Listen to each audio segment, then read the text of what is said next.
The blood-red Arizona sunset painted the town of Sweetwater in shades of crimson as Abigail Hayes arrived on the evening stagecoach, her face half hidden beneath the brim of her worn bonnet. It was 1878, and she traveled for days to reach this dusty corner of the frontier, hoping it was far enough from her past to start anew. Abigail clutched her small carpet bag, containing everything she owned in the world, as the stagecoach pulled to a halt in front of the town's only hotel. The journey had been long, her bones ached from the constant jostling over rough terrain, but her determination remained unbroken. At 22 years of age, she had already endured more than most women twice her age. "End of the line, madam," the driver called, offering his hand to help her down. She hesitated before taking it, still unaccustomed to a man's touch that didn't demand something in return. "Thank you, sir," she replied softly, her voice barely audible above the sounds of the bustling town. Sweetwater wasn't much, a single dusty main street lined with wooden buildings, a saloon, general store, blacksmith, and the modest two-story hotel where she hoped to find lodging.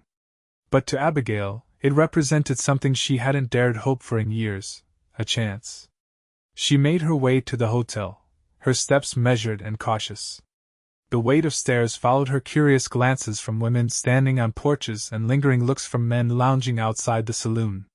Small towns had long memories, but here, at least, no one knew her story. Not yet.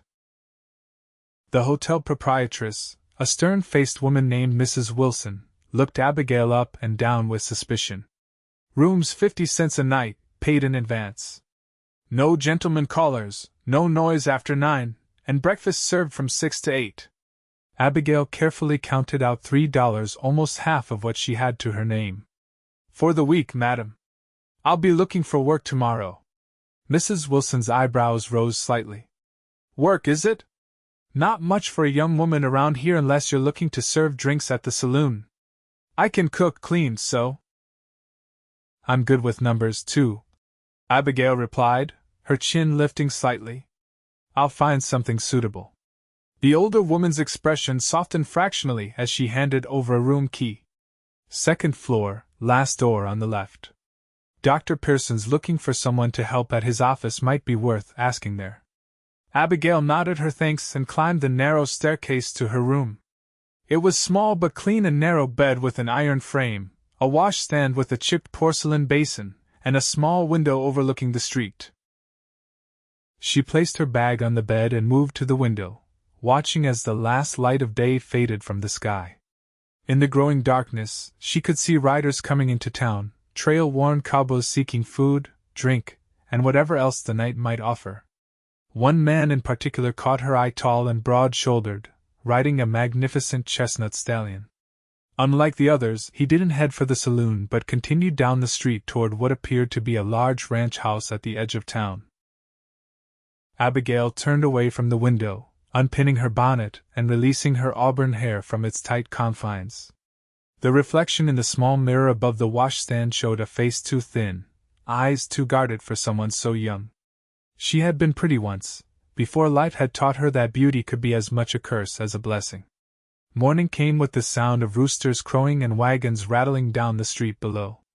Abigail dressed carefully in her best and only good dress, a simple blue cotton that had seen better days but was still presentable. She twisted her hair into a neat bun at the nape of her neck and pinched her pale cheeks to bring some color to them. The doctor's office was easy to find, a small whitewashed building with a shingle hanging outside that read, "Dr. James Pearson, Physician and Surgeon." Taking a deep breath, Abigail knocked on the door. It opened to reveal an elderly man with kind eyes and a shock of white hair. "Yes, miss? Are you ill?" "No, sir," she replied. "I heard you might be looking for help. I'm new in town and seeking employment." Dr. Pearson studied her for a moment. Come in, come in." "I was just making coffee." The office was neat and smelled of carbolic soap and herbs. A desk sat in one corner, examination table in another, and shelves lined with books and bottles of medicine covered one wall.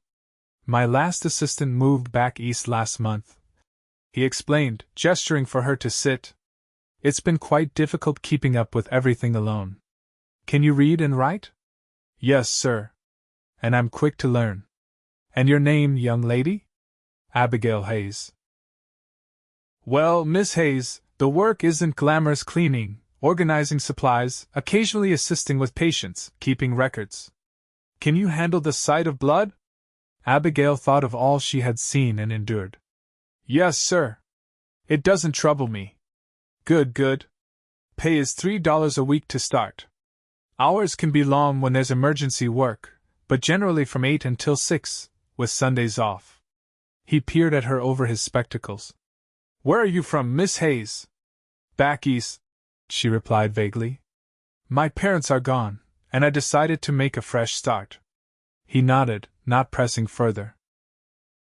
I've found the West is good for fresh starts. When can you begin? Right now, if you like. And so began Abigail's new life in Sweetwater. The work was demanding but satisfying. Dr. Pearson was patient, teaching her about the medicines and treatments, trusting her with increasingly complex tasks as the weeks passed.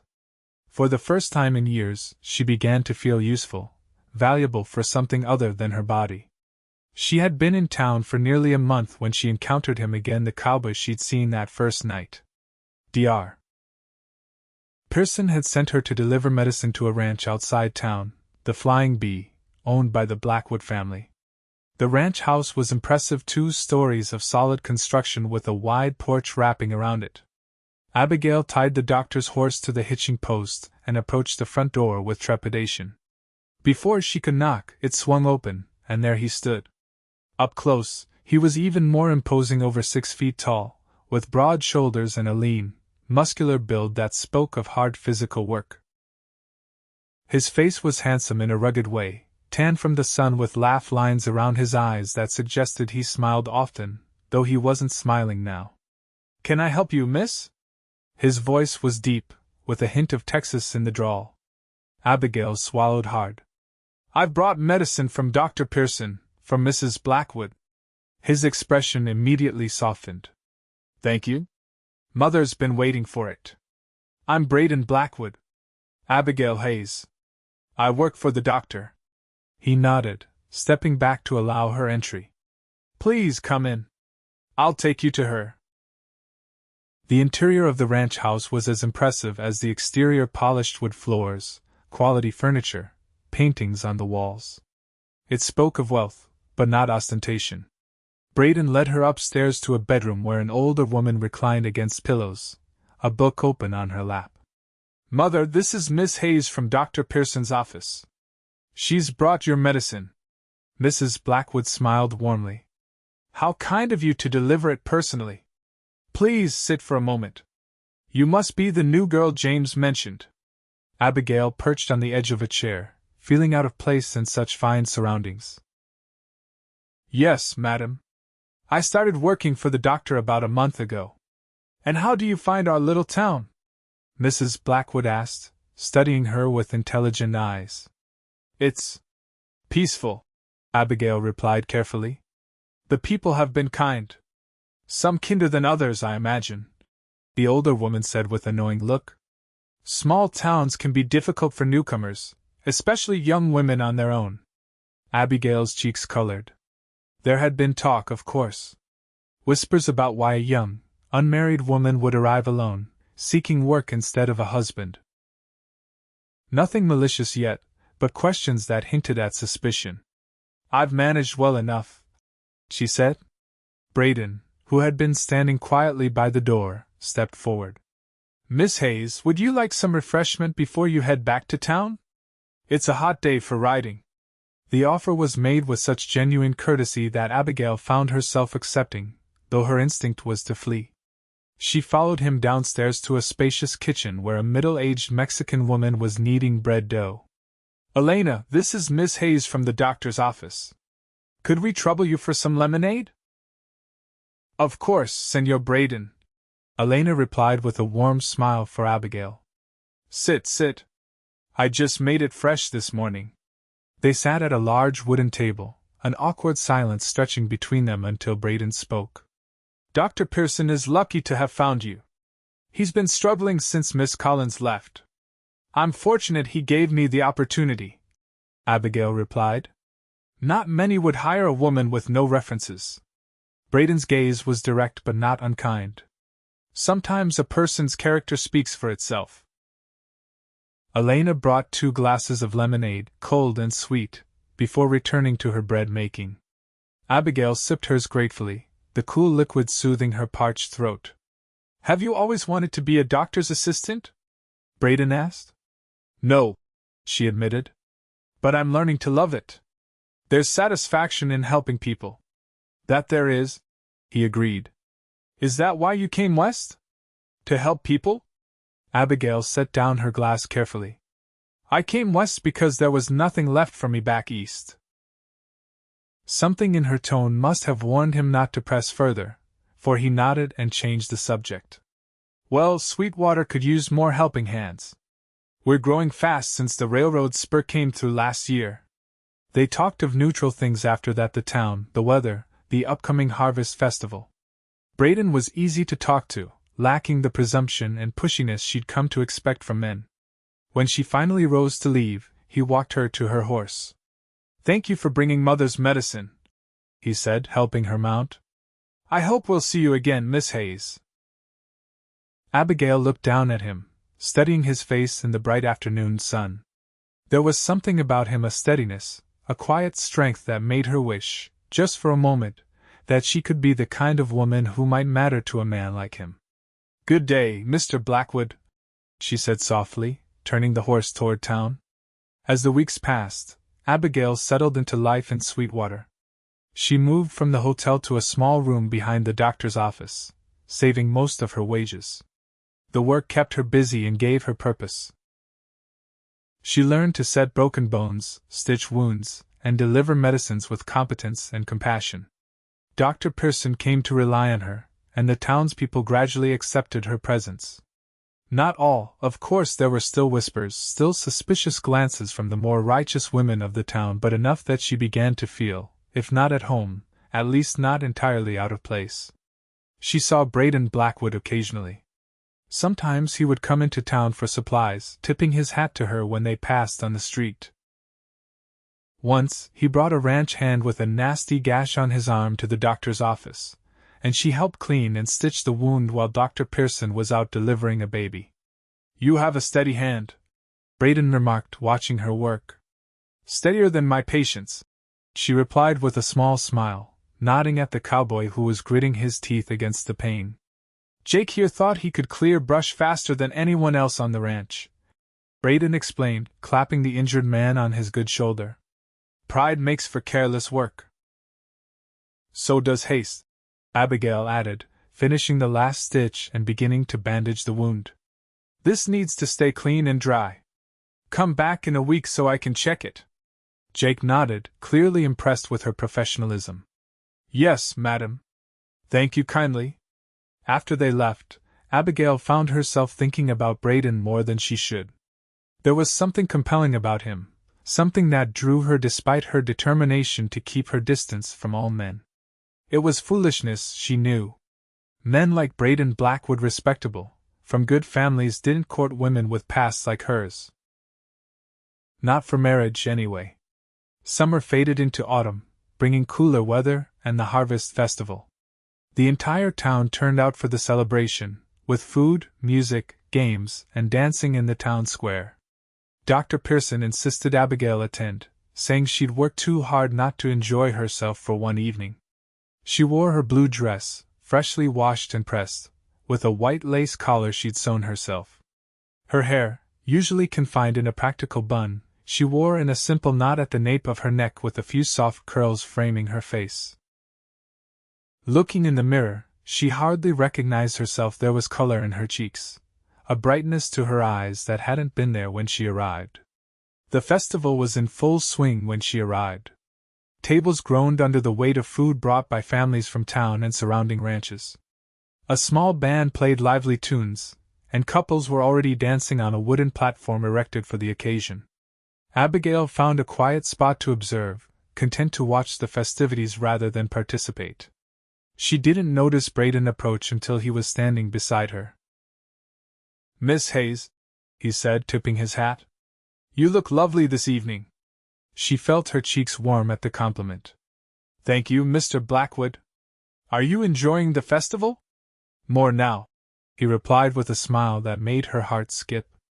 Would you do me the honor of a dance? Abigail hesitated. Dancing meant being held, even if only properly, by the hand and waist. It meant being the center of attention, something she'd learned to avoid. I'm not much of a dancer, she demurred. Neither am I, Brayden admitted. But I reckon we can stumble through it together. There was something so earnest in his expression that she found herself nodding. One dance, then? He led her to the dance floor as the band struck up a waltz. His hand was warm and calloused against hers, his other hand respectfully at her waist. He moved with surprising grace for such a tall man, leading her gently through the steps. You lied, she accused lightly. You dance quite well? Brayden chuckled, the sound rumbling from deep in his chest. My mother insisted all her sons learn. Said no child of hers would embarrass himself in polite company. Sons? You have brothers? 2. Both older, both married and living in Texas now. I came out here to start my own place about 5 years ago. As they danced, Abigail became aware of eyes watching them, curious, speculative, some disapproving. Mrs. Porter, the banker's wife and self-appointed guardian of the town's morality, was whispering behind her fan to another woman, both looking pointedly in their direction. Brayden noticed her discomfort. Is something wrong? People are talking, she said quietly. He glanced around, his jaw tightening when he saw the whispering women. Let them. There's no harm in a dance. There is when it gives people the wrong impression. And what impression would that be? Abigail looked up at him, finding his gaze intent upon her face. That there might be something between us. Would that be so terrible? He asked softly. The music ended before she could answer, and Abigail stepped back, breaking contact. Thank you for the dance, Mr. Blackwood. She turned to leave, needing air, space to think clearly away from his disturbing presence. Brayden followed her to the edge of the square, catching her arm gently. Abigail, wait. It was the first time he'd used her given name, and it stopped her more effectively than his hand on her arm. She turned to face him. I've offended you, he said, concern evident in his expression. That wasn't my intention. You haven't offended me, she replied. But you don't understand. Then help me understand. Abigail looked around at the festive scene, at all these people who had started to accept her, whose children she had tended, whose injuries she had treated. How quickly that acceptance would vanish if they knew the truth. You're Brayden Blackwood, she said finally. Your family owns the largest ranch in the county.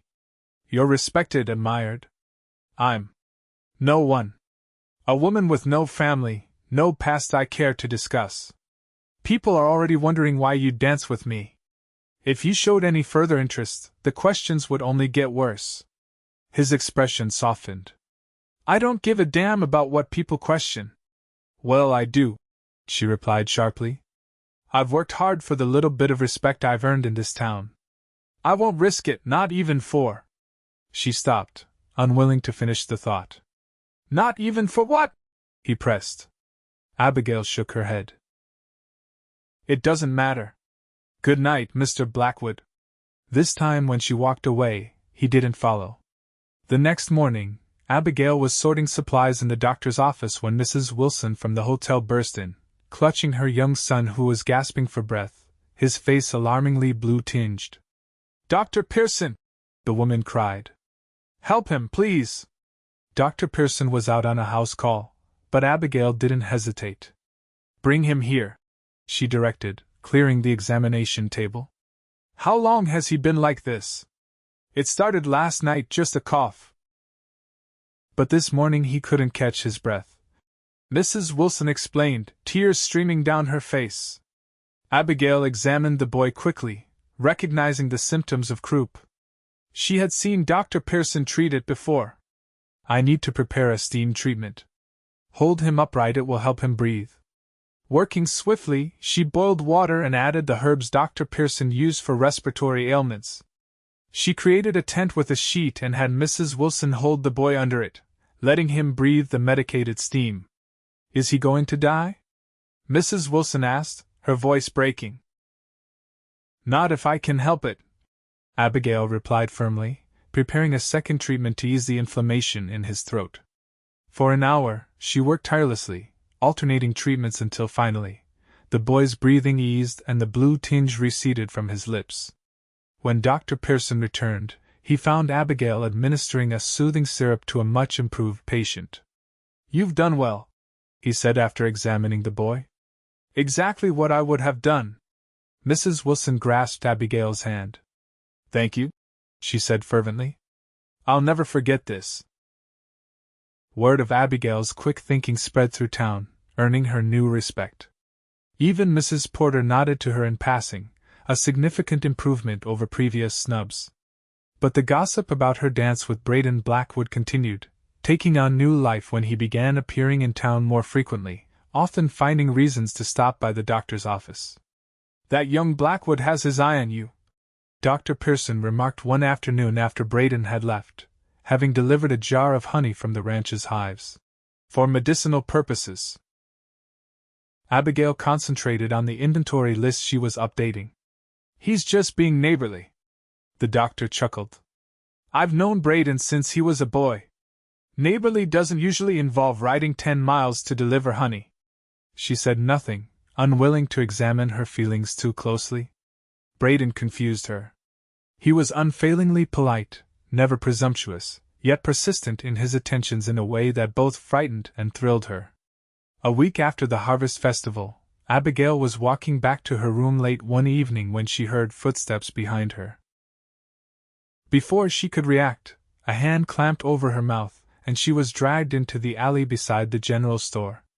"Not so high and mighty now, are you?" a slurred voice growled in her ear.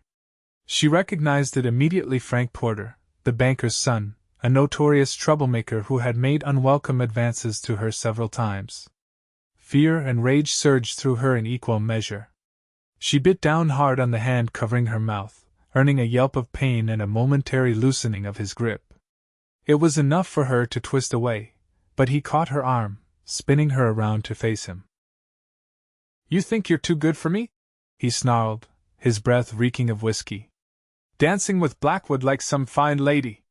Everyone knows what you really are."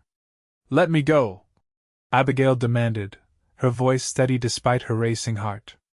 "Not until I get what I came for," Frank replied, pushing her against the wall. Abigail didn't think she reacted, bringing her knee up hard between his legs.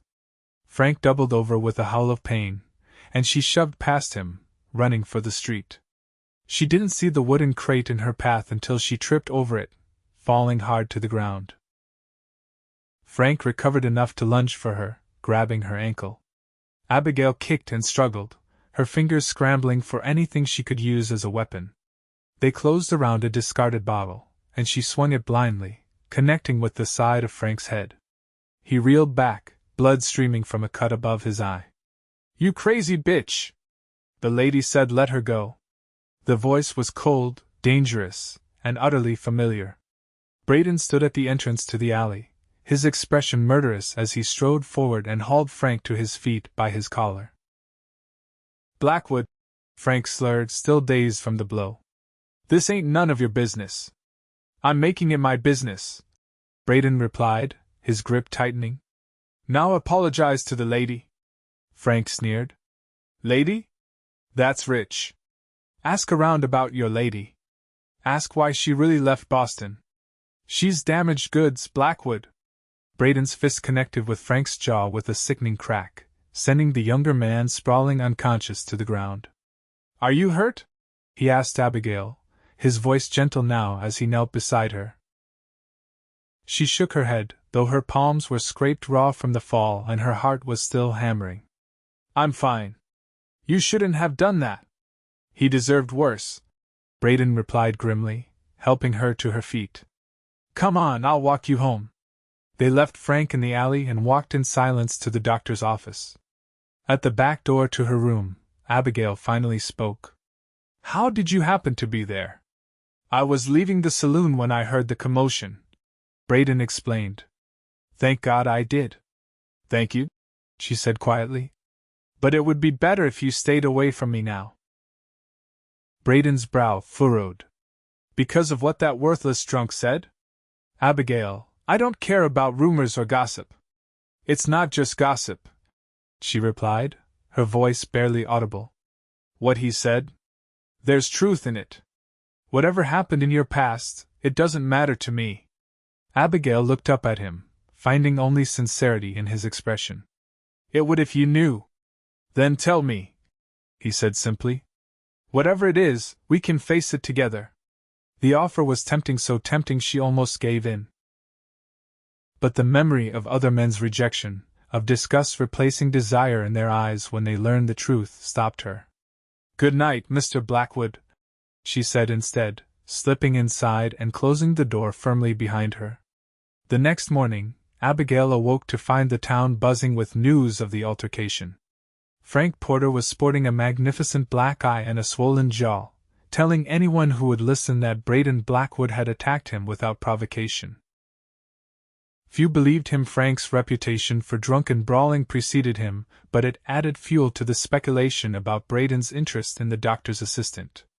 Dr. Pearson said nothing directly, but his concerned glances told Abigail he had heard the rumors. She worked with mechanical efficiency, trying to ignore the whispers that followed her when she ventured onto the street. 3 days after the incident, Mrs. Blackwood came to the office for her monthly checkup. After Dr. Pearson examined her and pronounced her heart condition stable, she asked to speak with Abigail privately. My son is miserable, she said without preamble once they were alone. He won't say why, but I suspect it has something to do with you. Abigail's cheeks burned. I'm sorry for that, Mrs. Blackwood. It wasn't my intention to cause him any distress. The older woman studied her thoughtfully. Brayden has always been my most serious child, responsible, steady, not given to impulsive actions. Yet he rode 10 miles in the rain yesterday to bring me a book I mentioned wanting to read, only to turn around and ride straight back to the ranch. That's not the behavior of a man at peace with himself. I don't know what you want me to say, Abigail replied, discomfort evident in her voice. I don't want you to say anything, Mrs. Blackwood said gently. I want you to listen. Whatever is holding you back, fear, doubt, some mistake in your past, ask yourself if it's worth sacrificing a chance at happiness. Abigail's throat tightened. Mrs. Blackwood, you don't understand. There are things about me, about my past. Child, we all have pasts, the older woman interrupted. Some more difficult than others. But the wonderful thing about life is that it moves forward, not backward. The question isn't who you were, but who you are now, and who you want to become. She rose to leave, but paused at the door. Brayden will be at the Founders' Day dance next Saturday. Perhaps you might consider attending as well. After she left, Abigail sat for a long time, turning Mrs. Blackwood's words over in her mind. Could it really be that simple? To leave the past behind and look only forward? She had been trying to do just that since arriving in Sweetwater, but without truly believing it was possible. The week passed in a blur of work. An influenza outbreak kept the doctor's office busy, leaving Abigail little time to dwell on personal matters.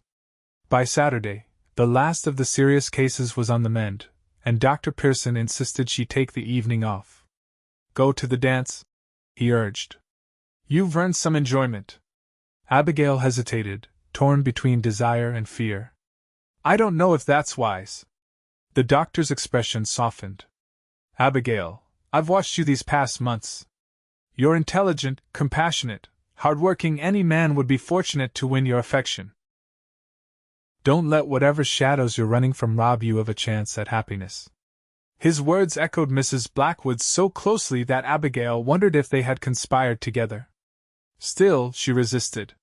People talk, doctor. They say things about me. People always talk, he replied dismissively.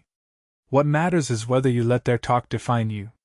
In the end, she decided to go, not for Brayden, she told herself, but because she was tired of hiding, tired of letting fear dictate her choices. She wore the blue dress again, this time with a ribbon in her hair that she'd purchased from the general store with her carefully saved wages. The dance was being held in the newly completed town hall, a spacious building with polished floors and large windows. Lanterns hung from the rafters, casting a warm glow over the assembled townspeople. Abigail slipped in quietly, keeping to the edges of the room.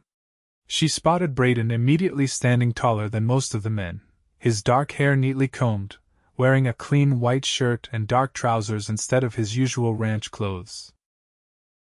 He was talking to the sheriff, his back to the door, unaware of her presence. Abigail almost lost her nerve then, nearly turned and fled.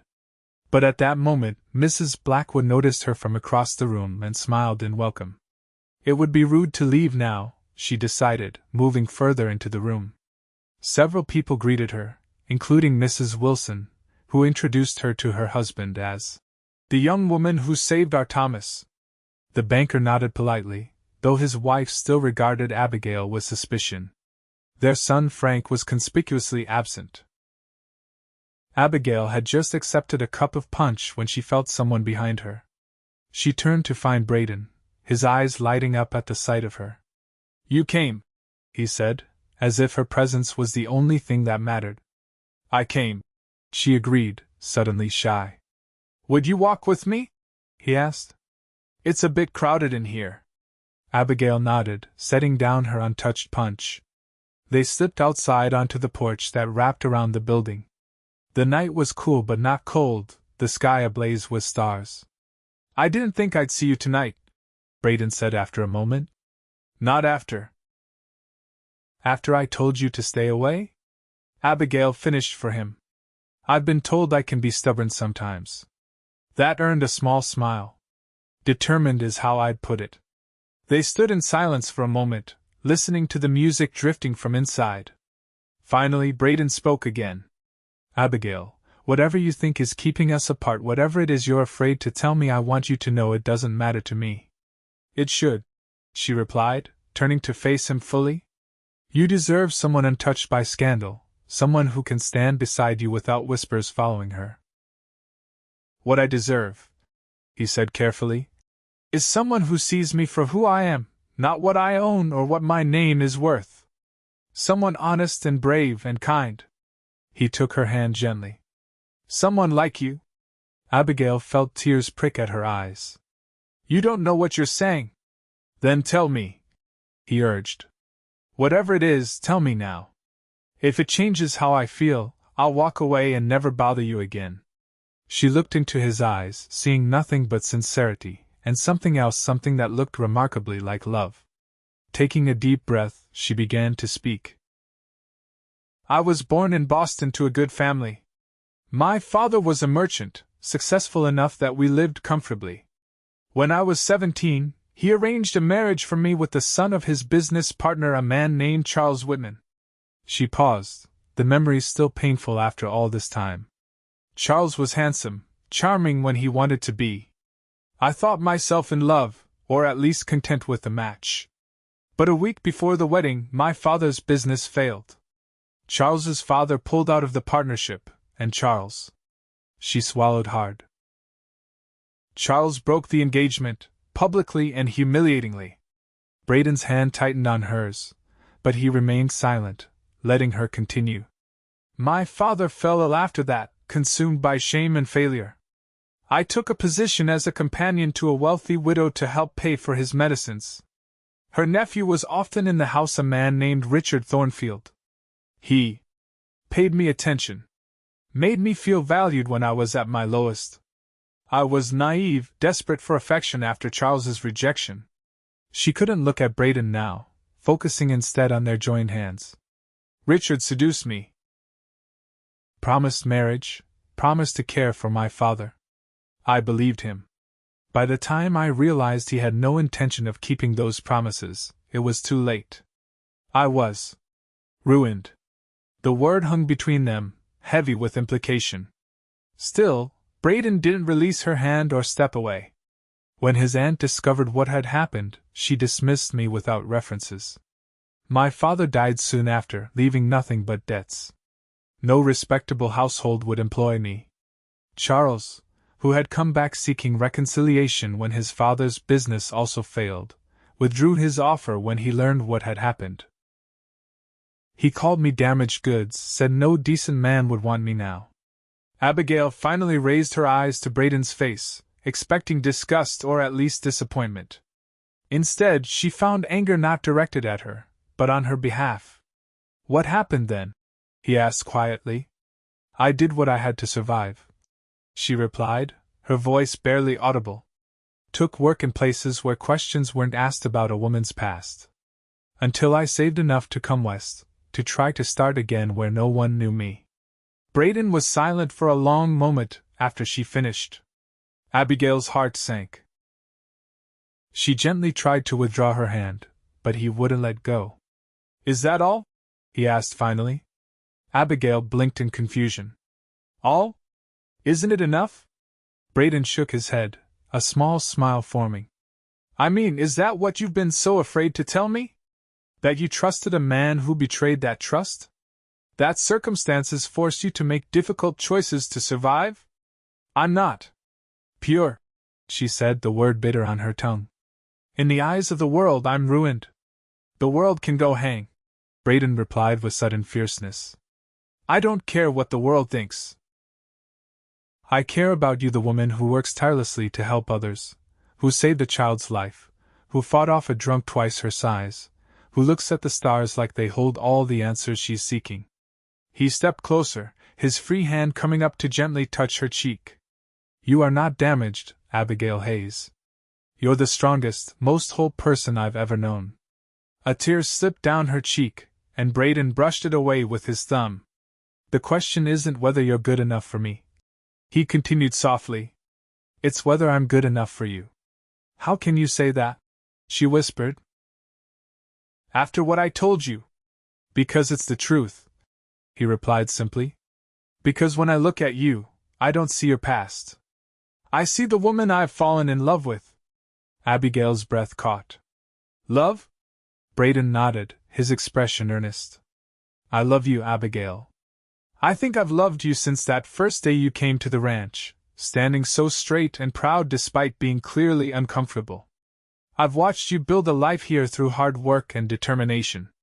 I've seen your compassion, your intelligence, your courage. How could I not love you? He lifted her hand to his lips, pressing a gentle kiss to her knuckles. I'm not asking for an answer now. I just want a chance to court you properly, to show you that you're worthy of love and respect. Will you give me that? Abigail looked into his eyes, searching for any hint of deception or pity. She found none, only warmth, sincerity, and that same emotion she had glimpsed earlier. Could it really be love? Could someone like Brayden Blackwood truly love someone like her, knowing everything? Yes, she whispered, hardly believing her own courage. Yes, I'll give you that chance. Brayden's smile was like the sun breaking through clouds. May I kiss you, Abigail? Instead of answering, she rose on tiptoe and pressed her lips gently to his. It was a brief kiss, chaste by any standard, but it sealed something between them, a promise, a beginning. When they returned to the dance, Brayden's hand resting lightly at the small of her back, heads turned and whispers followed. But for the first time, Abigail didn't care. Let them talk. Let them speculate. She knew the truth of her own worth now, reflected in the eyes of the man beside her. They danced every dance that night, oblivious to the stares. When Brayden took her home, he kissed her again on the doorstep, a kiss that held both tenderness and promise. I'll call on you tomorrow, he said. Perhaps we could ride out to the lake after church? Abigail nodded, happiness bubbling up inside her like a spring. I'd like that. True to his word, Brayden began courting her openly. He brought her flowers, took her on picnics, escorted her to church on Sundays. They rode together across the range land surrounding Sweetwater, Brayden pointing out landmarks and sharing stories of his early days on the ranch. The gossip continued, of course. Some, like Mrs. Porter, sniffed disapprovingly when they passed. Others, like Mrs. Wilson, defended Abigail fiercely. "That girl saved my son's life," she was heard saying in the general store. "I don't care where she came from or what she did before. She's a good person, and that's all that matters." Dr. Pearson watched the courtship with approval, occasionally teasing Abigail about the flowers that now regularly appeared on her desk. "I knew that boy had sense," he remarked after Brayden had stopped by with a particularly beautiful bouquet of wild flowers. "Always could spot quality when he saw it." Abigail's happiness would have been complete if not for one persistent worry. Frank Porter. Since the night of the altercation, he had avoided her, but she sometimes caught him watching her with undisguised hatred. She mentioned her concerns to Brayden, who promised to speak to the sheriff. "Frank's all talk," he assured her. "He won't dare do anything now that everyone knows you're under my protection." It was a comforting thought, but Abigail had learned early that comfort could be fleeting. Still, she refused to let fear overshadow her joy. For the first time in years, she allowed herself to hope for a future with Brayden. 3 months into their courtship, Brayden invited her to dinner at the ranch. "Mother wants to get to know you better," he explained. "And I want to show you the improvements I've been making to the house." Abigail knew what those improvements meant. Brayden was preparing the house for a wife, for a family. The thought both thrilled and terrified her. Mrs. Blackwood welcomed her warmly, embracing her like a daughter. "I'm so pleased Brayden finally found the courage to speak his mind," she said. "He's been mooning over you for months." "Mother," Brayden protested, his cheeks coloring slightly. "Well, it's true," Mrs. Blackwood replied unrepentantly. "I've never seen you so distracted, riding into town at every opportunity, finding the flimsiest excuses to visit the doctor's office." Dinner was a pleasant affair, with conversation flowing easily. Afterward, Brayden took Abigail on a tour of the ranch house, proudly showing her the new curtains in the parlor, the freshly painted walls in the upstairs bedrooms. "This one has the best view," he said, opening a door to reveal a spacious room with large windows overlooking the mountains. "I thought. That is, I hoped." He trailed off, suddenly awkward. Abigail touched his arm gently. "It's beautiful, Brayden." He caught her hand, turning to face her fully. "Abigail, I know we haven't known each other long, but I've never been more certain of anything in my life. I love you. I want to build a life with you, right here." Dropping to one knee, he reached into his pocket and pulled out a small box.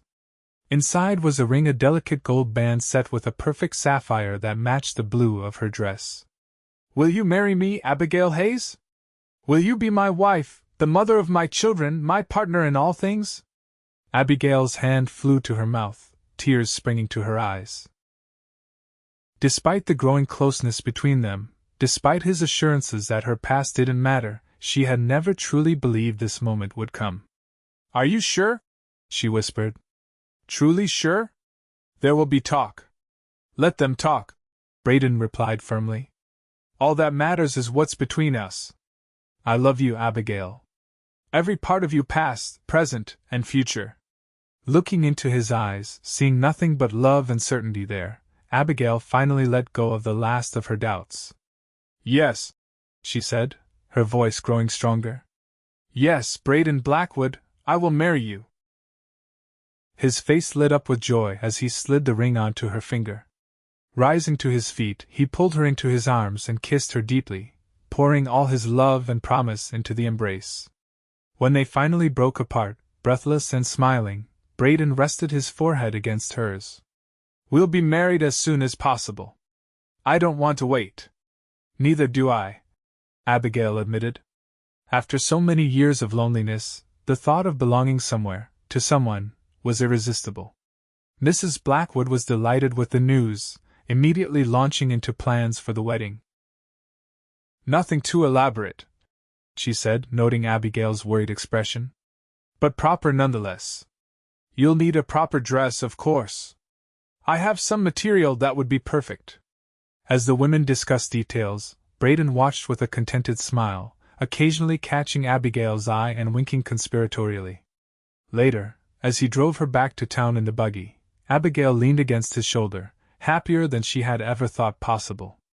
"What are you thinking?" Brayden asked, pressing a kiss to her temple. "That I never expected this," she replied honestly. "That I never thought I'd find someone who could look past everything." "There's nothing to look past," he said firmly. "You are exactly who you're meant to be, Abigail. Perfect for me in every way." The news of their engagement spread through Sweetwater like wildfire. Reactions were mixed: congratulations from some, raised eyebrows and whispers from others. Dr. Pearson was unreservedly pleased, offering to give Abigail away at the ceremony since she had no family of her own. "You've been like a daughter to me these past months," he said gruffly. "It would be my honor." Not everyone was so supportive. The Porters made their disapproval known loudly and publicly. "Blackwood's making a fool of himself," the banker declared in the saloon. "Marrying a woman with a past like hers. It's a disgrace to a good family name." When these comments reached Brayden, he confronted Porter directly, walking into the bank during business hours. "You will keep your opinions about my fiancée to yourself," he said coldly, "or you'll find your bank suddenly short of its most substantial accounts." The threat was effective. The Porters stopped their public criticism, though their private disdain remained evident. Frank, however, grew more overtly hostile, glaring at Abigail whenever their paths crossed, making comments just loud enough for her to hear about. "Whores who think they're ladies." Abigail tried to ignore him, focusing instead on the happiness ahead. She and Brayden set the wedding date for the first Saturday in June, just 6 weeks away. Mrs. Blackwood insisted on providing the material for her dress: cream-colored silk that felt like water running through Abigail's fingers. "It was meant to be my daughter's," Mrs. Blackwood explained. "But she married a city man who bought her a dress from New York. It's been waiting for the right bride." The gesture touched Abigail deeply. "I'll treasure it," she promised, carefully folding the precious fabric. As the wedding approached, Abigail found herself busier than ever. Between her work at the doctor's office, preparations for the ceremony, and plans for her move to the ranch, she hardly had a moment to herself. Brayden was equally busy, finishing improvements to the house and handling spring calving on the ranch. They still managed to find time together, stealing moments whenever possible. Sometimes they would meet for lunch, sitting on a bench outside the doctor's office, talking about their future. Other times, Brayden would surprise her with evening visits, bringing small gifts or simply coming to escort her on a walk around town. It was during one such evening walk, just 2 weeks before the wedding, that disaster struck. They were returning to the doctor's office after supper at the hotel when Frank Porter stumbled out of the saloon directly into their path. "Well, if it isn't the happy couple," he slurred, swaying slightly on his feet. "Blackwood and his whore." Brayden's jaw tightened. "That's enough, Porter. Go home and sleep it off." Frank ignored him, his bloodshot eyes fixed on Abigail. "You think you're so clever, don't you? Trapping a rich man, making him think you're worth marrying. But I know better. I know what you really are. Move aside," Brayden ordered, his voice dangerously calm as he positioned himself between Frank and Abigail. "Or what?" Frank taunted.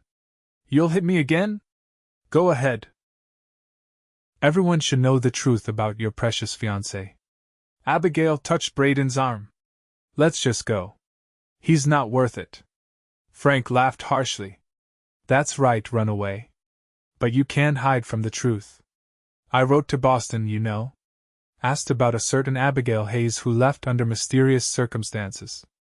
Cold fear washed over Abigail. She had been careful, changing her name slightly from Hayes to Hayes, but Boston was a smaller world than many realized. Connections existed, information could be found by those determined enough to look.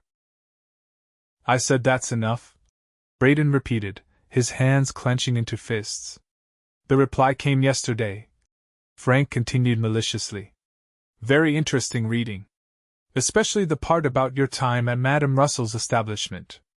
Not quite the respectable doctor's assistant you pretend to be, are you?" Brayden moved so quickly Frank had no time to react. One moment he was sneering at Abigail, The next he was pinned against the wall of the saloon, Brayden's forearm across his throat. "Say one more word," Brayden growled, "and I swear to God, they'll be fishing your body out of the river." "Brayden, don't!" Abigail cried, tugging at his arm. "He's not worth the trouble." Several men from the saloon had spilled out onto the street, drawn by the commotion. Among them was the sheriff, who quickly inserted himself between the two men.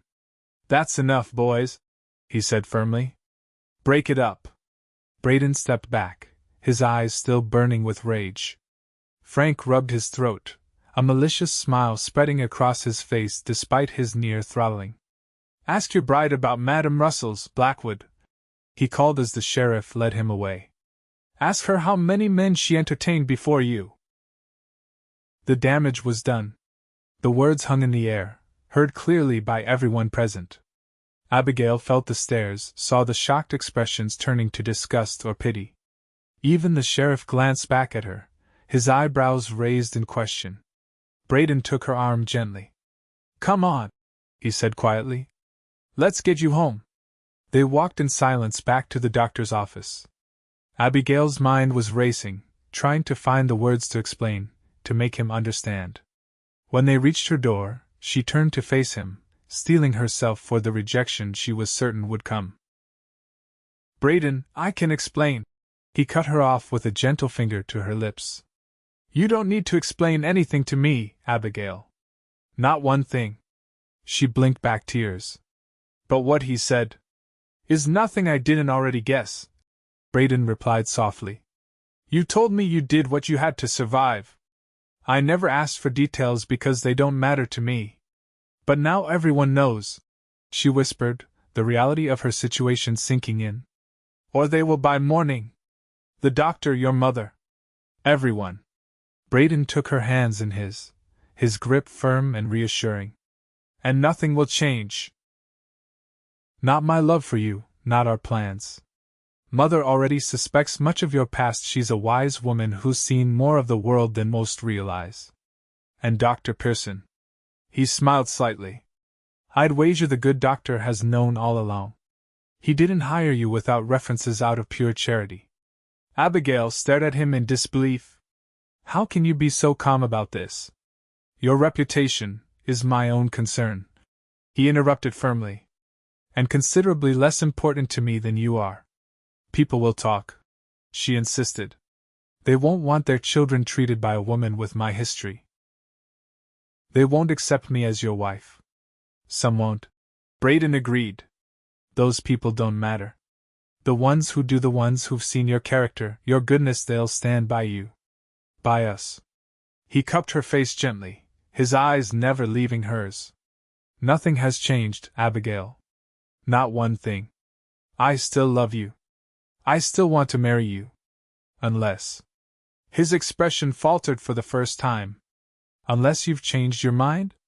If you want to leave, to start fresh somewhere else, I'll understand. I'll go with you." Fresh tears welled in Abigail's eyes, but these were different tears of wonder, of gratitude, of love so overwhelming it felt like her heart might burst with it. "I don't want to leave," she said, her voice stronger now. "I don't want to run anymore. I want to stay here, with you, no matter what comes." Brayden's smile was like sunrise after the longest night. "Then that's what we'll do. Together." He kissed her then, a kiss that promised protection, acceptance, a future undimmed by the shadows of the past. When they parted, Abigail felt a curious lightness, as if a burden she had carried for years had finally been lifted. "Get some rest," Brayden said, brushing a strand of hair from her face. "I'll come by in the morning. We'll face whatever comes together." As he predicted, by morning the news had spread throughout Sweetwater. Abigail steeled herself for the worst as she walked to the doctor's office, head held high despite the stares and whispers that followed her. Dr. Pearson was already there, sorting through his medical bag. He looked up when she entered, his expression unreadable. "Good morning, Doctor," Abigail said, her voice steady despite her racing heart. "I imagine you've heard the rumors." "I have," he replied, continuing his work. "Nasty business, gossip. Never could abide it myself. Abigail waited for questions, for dismissal, for some acknowledgement of the scandal now attached to his practice. When none came, she pressed on. Don't you want to know if it's true? Dr. Pearson finally looked up, his kind eyes meeting hers directly. Abigail, when you came to me seeking work, you were clearly educated, clearly intelligent, and clearly running from something. I didn't need to know what that something was then, and I don't need to know now. You've proven your worth 100 times over since you arrived. That's all that matters to me. Relief washed over her, so profound she had to grip the edge of the desk to steady herself. Thank you, she whispered. Nothing to thank me for, he replied gruffly. Now we've got work to do. Mrs. Peterson's coming in with that cough of hers, and I need you to prepare the tincture. And just like that, life continued. Some patients stopped coming to the doctor's office, unwilling to be treated by a woman with Abigail's past. Others made a point of seeking her out specifically, their loyalty a silent rebuke to the gossips. Mrs. Wilson organized a group of women to help with Abigail's wedding preparations, a public declaration of support that brought tears to Abigail's eyes. Even Mrs. Porter, after a stern talking to from her husband, whose bank accounts remained heavily dependent on Blackwood business, grudgingly acknowledged Abigail when they passed on the street. Frank Porter left town the day after the confrontation, sent to stay with relatives in Denver by his father, who was furious about the damage to the family's standing in the community. His departure removed the most focal source of malice, allowing the worst of the gossip to gradually subside. Through it all, Brayden remained steadfast. He escorted Abigail openly through town, daring anyone to comment. He brought her to church on Sundays, sitting proudly beside her despite the few who pointedly changed pews. His unwavering support was like a shield, protecting her from the worst of the community's reaction. Mrs. Blackwood, true to Brayden's prediction, showed no sign of withdrawing her blessing. When Abigail finally gathered the courage to speak to her directly about the rumors, the older woman waved away her concerns. My dear, she said gently, do you think I haven't known men like Richard Thornfield? Do you think I don't understand the impossible choices women sometimes face? What matters is the woman you are now, the woman my son loves. The rest is just noise. The wedding preparations continued. Abigail's dress took shape under Mrs. Blackwood's guidance, a simple but elegant gown of cream silk with lace at the collar and cuffs. The church was reserved, flowers ordered, a small reception planned at the ranch afterward. 2 days before the wedding, Abigail was putting the final stitches in her dress when a knock came at her door. Opening it, she found a tall, elegant woman in expensive traveling clothes standing there, a young man at her side. Abigail Hayes? The woman asked, her Boston accent immediately apparent. Abigail nodded, confusion giving way to alarm as she recognized the young man, Charles Whitman, her former fiancé. May we come in? The woman continued.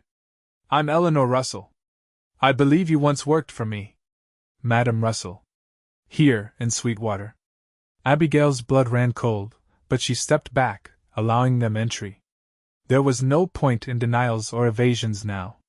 What do you want? She asked directly once the door was closed. To right a wrong, Madam Russell replied, surprising Abigail completely. Charles has something to say to you. Charles, looking distinctly uncomfortable, cleared his throat. Abigail, I've come to apologize. For how I treated you, for the things I said. It was unforgivable. Abigail stared at him in disbelief. This was the man whose rejection had started her descent, whose cruel words had cut so deeply. Now he stood before her, humbled and apologetic. Why now? She asked.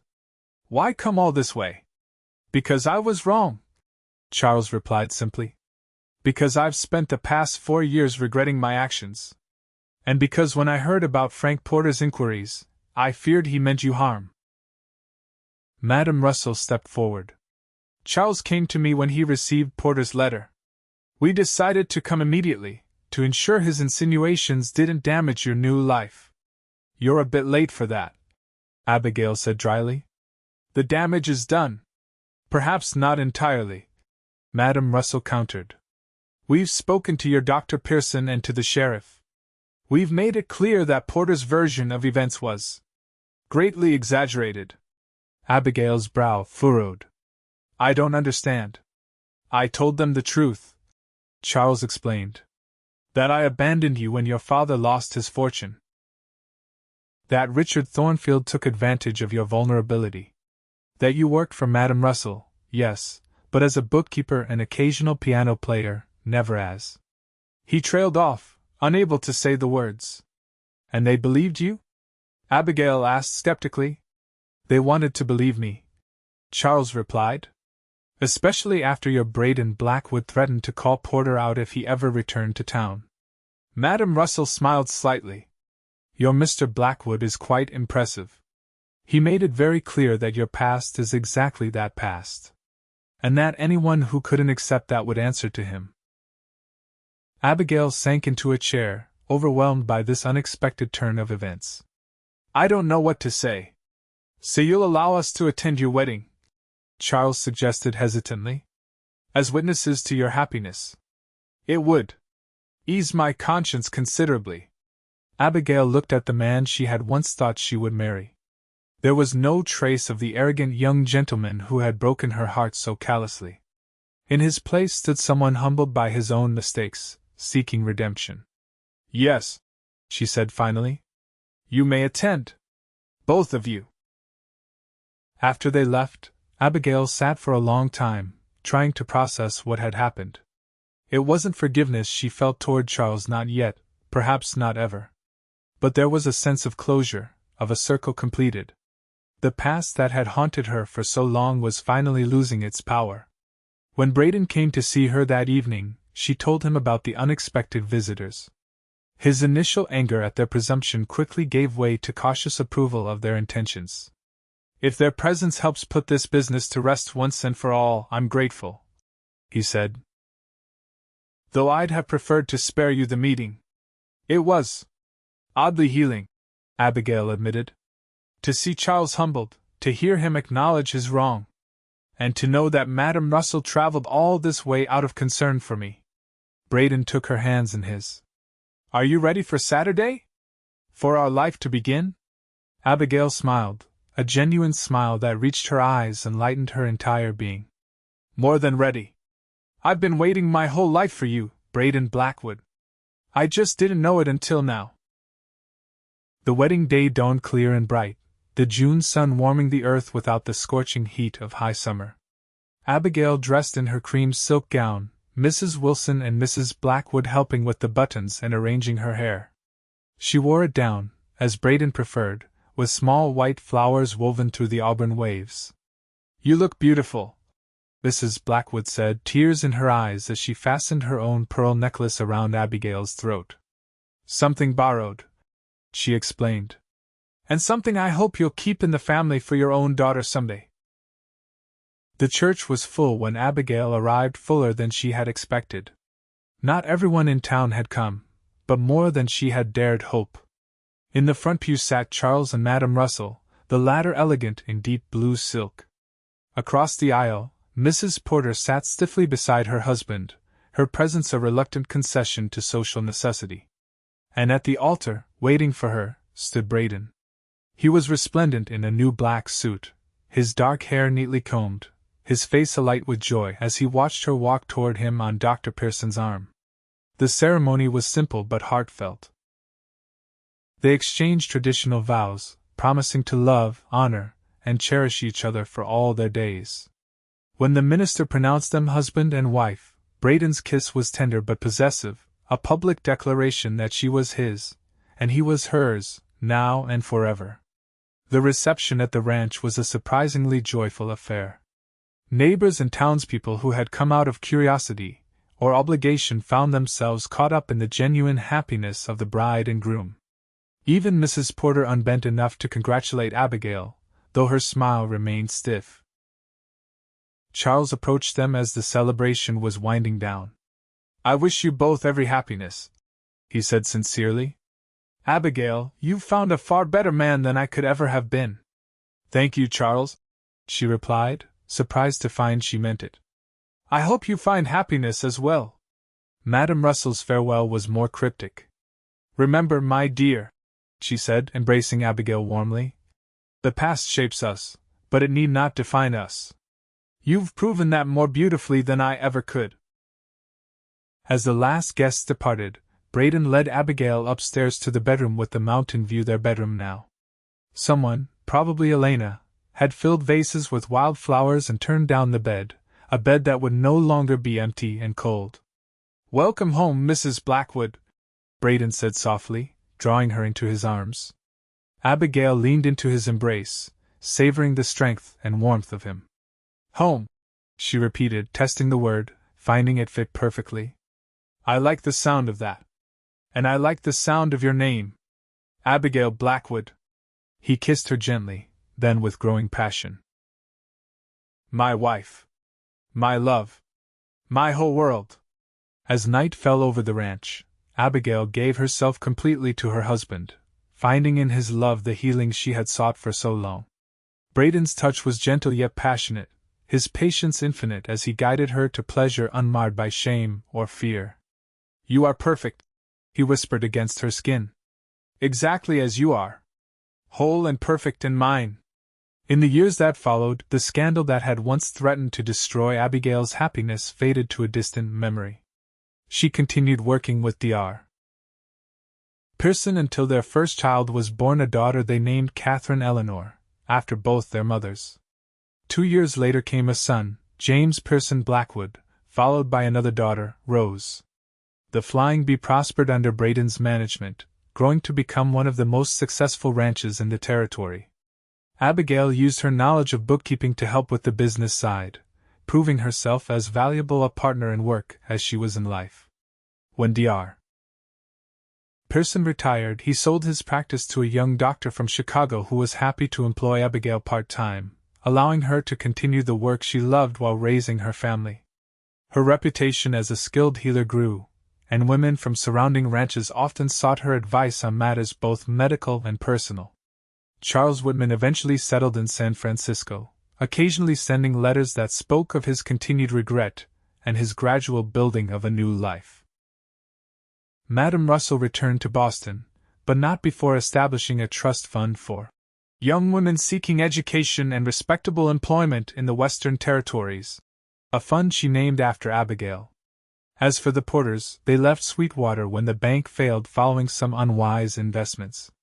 Frank never returned, though rumors occasionally reached them of his exploits in various mining towns, none of them flattering. On their 10th wedding anniversary, Brayden surprised Abigail with a trip to San Francisco, her first journey beyond Sweetwater since her arrival. They stayed in a grand hotel, attended the opera, walked along the bay watching ships come and go from distant ports. On their last night, standing on the hotel balcony overlooking the glittering city, Abigail turned to her husband. Do you ever regret it? She asked. Marrying me, despite everything?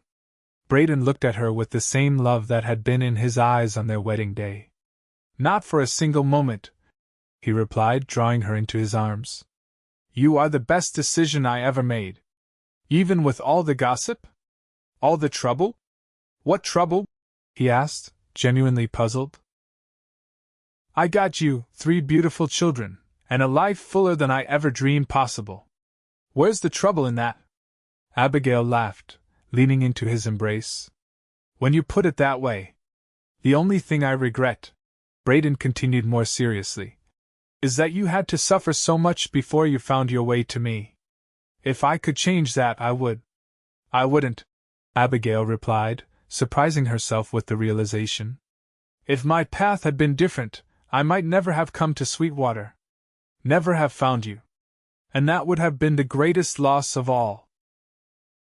Brayden kissed her then, a kiss full of the passion that had only deepened with the years. Have I told you today that I love you, Mrs. Blackwood? You have, she murmured against his lips. But I never tire of hearing it. I love you, he repeated. Every part of you. The girl you were, the woman you are, the grandmother you'll someday be. All of you, whole and perfect and mine. And in his arms, under the vast canopy of stars, Abigail knew with absolute certainty that she was exactly that whole, perfect, and his. Not despite her past, but with it, every piece of her history woven into the tapestry of the woman she had become. The woman who had been called damaged, but who had found, in love's embrace, the truth of her own wholeness.